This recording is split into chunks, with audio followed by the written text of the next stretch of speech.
بسم الله الرحمن الرحیم. بیا هم سهار کې ما د سهار ګرافیک اکیډمي له خوا نه ستاسو په چوپړ کې ګران دوستانو، او نن موږ د کورل ډرا لومړی لوست پیلو چې انشاءالله دا کورل ډرا به موږ تر آخره پورې رسوو. خدای لومړی درس دی. په ټولو کې د مخکې دا ویل غواړم چې کورل ډرا یو ویکټور بیس پروګرام دی، نه پیکسل بیس. لکه فوټوشاپ چې دی هغه پیکسل بیس پروګرام دی. که په هغه کې موږ یو شیپ زوم کو نو هغه به داسې خانه خانه ځان کی لکه دا چې دته پیکسل ویلی شي. او که په کورل ډرا کې موږ کوم شیپ را څومره هم را زوم کو هغه خپل کیفیت له لاسه نه ورکړي چې ته ویکټور بیس پروګرام ویلی شو. نور به موږ د درس په جریان کې په نورو شیانو باندې پوه شو انشاءالله. نو اوس دپاره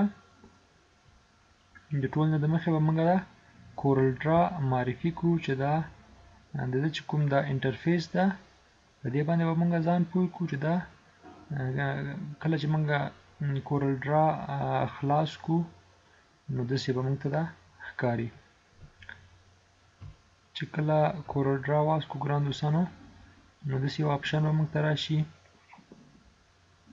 چې دا آپشن کې موږ کریټ نیو ډاکومنټ یعنی یو نوی ډاکومنټ جوړو. نوی ډاکومنټ ته زه یو نوم ورکوم.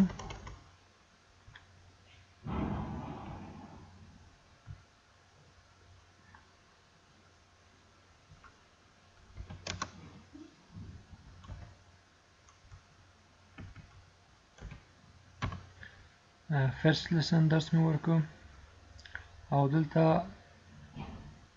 په دې ځان کې ګران دوستانو چې موږ دا کوم ډاکومنټ جوړ کړو دا موږ د څه دپاره جوړو. کورل ډاټ ډیفالټ دی، ډیفالټ آر جی بي دی یا ډیفالټ سی ایم وائی کې دی. کورل ډاټ ډیفالټ د ویب دپاره دی یا کوم بل شي دپاره. دا موږ فعلا داسې کسټوم پرېږدو وروسته او په دې هکله موږ ډېر بحثونه وکړو. او په دې کې موږ کوم سایز جوړو، دې کې موږ ځان ته سایزونه لرو چې بزنس کارت دی، لیټر دی، بورډ شیټ دی، A4 دی. دلته بعضې پریسیټ شته ده چې مخکې له مخکې سایزونه جوړ شوي او که د ده سایز زموږ خوښ نه وي موږ ځان ته بل سایز جوړو نو هغه دلته راځو. لکه دلته ما 851 په 315 پکسله سایز ورکړی دی. نو تاسو چې کوم سایز په کار وي هغه سایز د پکسل په اندازه یې د پوینټ او ملي متر دی، انچ دی، سانتي متر دی، فیټ دی، یارډ دی. په دې حساب باندې موږ خپل ځان ته عیارولی شو. د مثال په توګه که ماته یو لوحه په کار وي هغه لوحې سایز ماته معلوم وي چې هغه په متر باندې دی یعنی 3 متره اوږده او 1 متر بر وي نو هغه دلته ملي متر اخلم، یا که په انچو ماته معلوم وي نو هغه انچ اخلم. په همدې شکل موږ کولی شو بخښنه غواړم چې ځان ته خپل سایز برابر کړو. دا هم سایزونه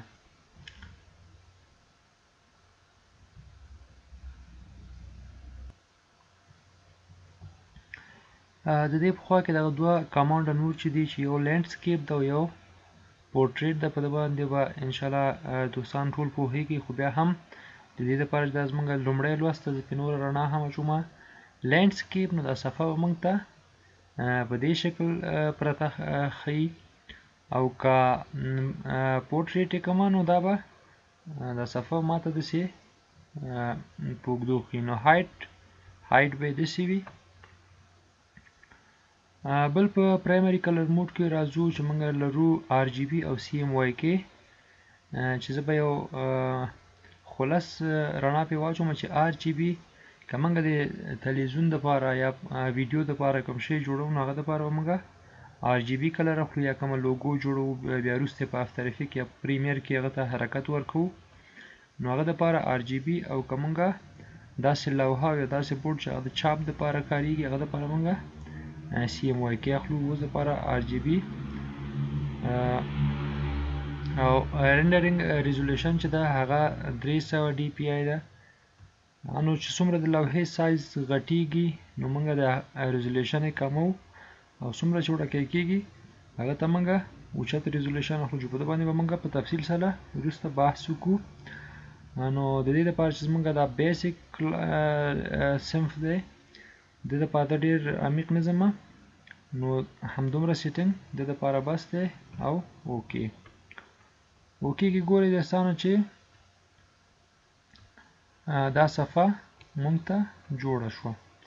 دا یو سایز چې ما خوښ کړی و 800 پکسله او په 300 پکسلو کې دا صفحه مونږ ته په دې شکل ښکاري.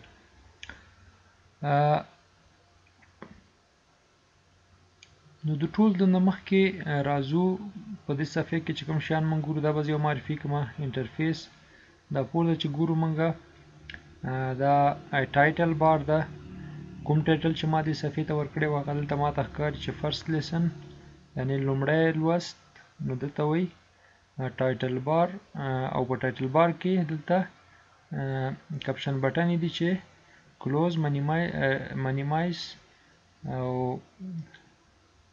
ریسټور ډاون دی او دلته کلوز دی چې کلوز بندۍ صفحه او دا لاندې موږ ته لږ وړکۍ غوندې کوي په دې شکل او دا بل هم منیمایز ده چې منیمایز کوي موږ ته.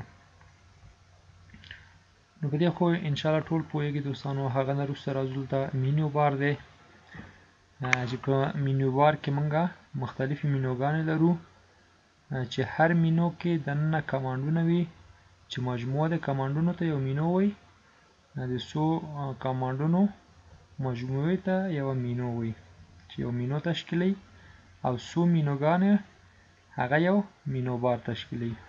نو دلته هم موږ مینو بار ویلی شو چې مینو بار هم ځان ته دلته درې بټنې لري چې یو یې منیمایز دی دا مې منیمایز کړه دلته منیمایز شوي او دا یې هم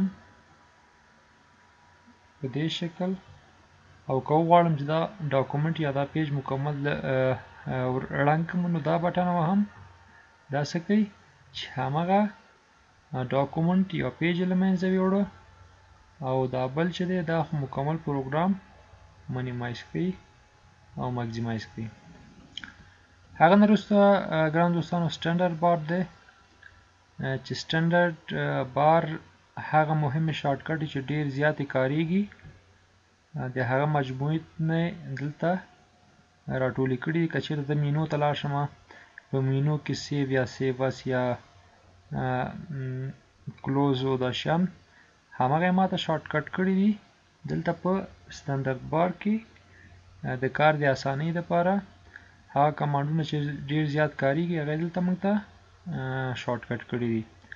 دا هم سټنډرډ بار.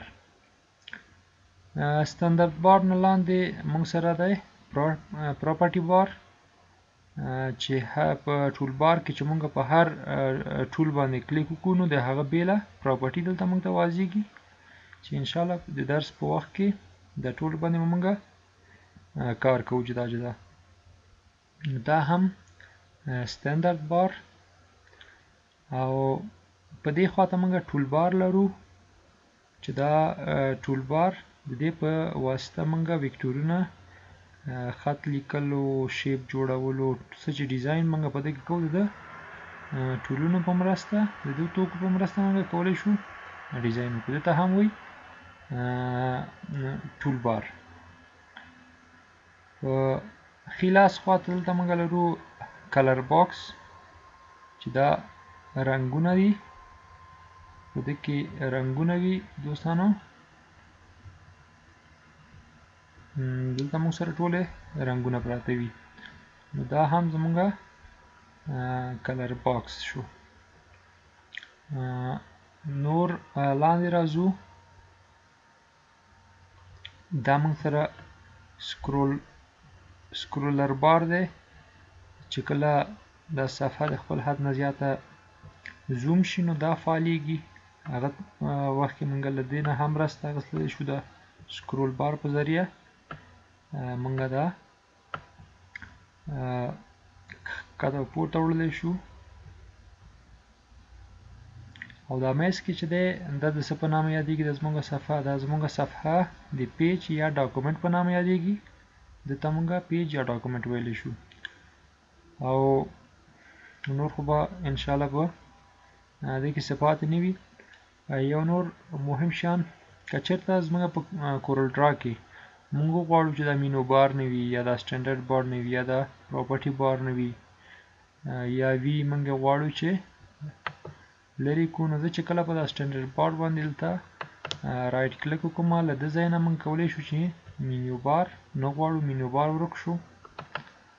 یا راځو ستاتس بار نه غواړو، ستاتس بار ورک شو. بیرته ستاتس بار راولم. نو دوستانو دا لاندې چې کوم ښکاري دا ستاتس بار دی. که زه په هر شي باندې کلیک وکړم دلته ماته هغه معلومات راکوي چې زما ماوس چېرته دی. نو دا لاندې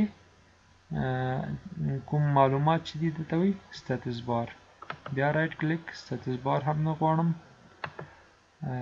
سټنډرډ بار هم نه غواړم، له منځه لاړ. او په همدې توګه مثلا ټول بار نه غواړم، ټول بار هم له منځه لاړ. او بیرته ټول راولو. له همدغه طریقې که چېرته نه وي موږ بیرته دا خپل توکي راوستلی شو. بیرته هم او یو شی بل دوستانو چې دا لاندې لاک ټول دی، لاک ټول بار، که دا د انچیک کړمه نو اوس کولی شم چې دا خپل ټول بار ته حرکت ورکړم. ټول بار مې دلته راوړه او بیرته وړمه.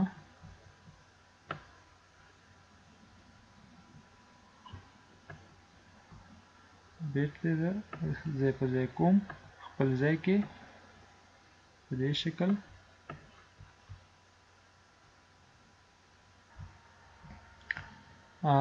ټول بار مې اوس فعلا انلاک دی. زه کولی شم چې هر چې ته مې زړه وي هلته یې ویسم. اوس یې بیرته